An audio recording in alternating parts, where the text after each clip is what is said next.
ফাতেমা, হৃদয়ের নম্রতার দোয়াটা বলো। ইয়া মুকাল্লিবাল কুলুবি ছাব্বিত কালবি আলা দীনিক। মাশাআল্লাহ। ইফতি বাবু, আনারসের আরবি নাম কি? আনানাস মানে আনারস। ফাতেমা, খাবার আগে দোয়া বলো। বিসমিল্লাহি ওয়া আলা বারাকাতিল্লাহ। মাশাআল্লাহ। ফাতেমা, বেশি ক্ষমা চাওয়ার দোয়া বলো। আল্লাহুম্মা গফিরলি জামবি কুল্লাহু দিকবাহু ওয়াজিল্লাহু। মাশাআল্লাহ। মা, আমরা কেন হিজাব পরি? হিজাব মুসলিম নারীর পরিচয় ও ইজ্জতের ঢাল। এতে আল্লাহর হুকুম পালন হয়।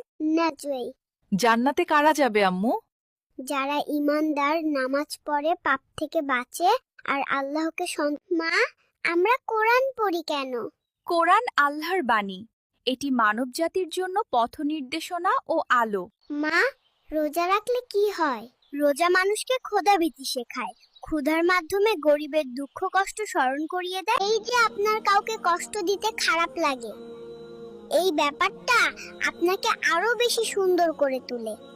কম আশা, কম অভিযোগ আর বেশি কৃতজ্ঞতা, এই তিনটাই শান্তির আসল চাবি। ইফতি, বলো তো লিচুর আরবি নাম কি?